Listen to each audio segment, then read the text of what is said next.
কেন আমার এত কষ্ট হচ্ছে? বুকের মাঝে তীব্র ব্যথা অনুভব করছি।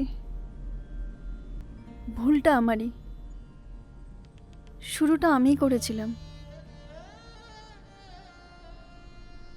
বুঝতেই পারিনি কখন এটা নিত্য রুটিনের মাঝে এসে পড়েছে।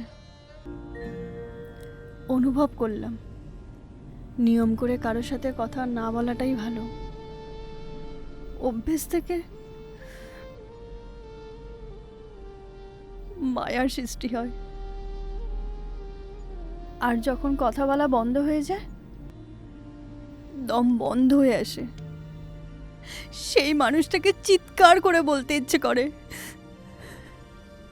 কিন্তু বলার ভাষা না খুঁজে পেয়ে কেমন খালি খালি লাগে। বুকের মাঝে তীব্র ব্যথার অনুভূতি হয়। খুব বাজে অনুভূতিটা, খুব বাজে, চুরমার করে দেয় সবকিছু। ভীষণ কষ্টের সৃষ্টি করে। এই জন্য নিয়ম করে কারোর সাথে কথা না বলাই ভালো, সবকিছু ঠিক থাকে।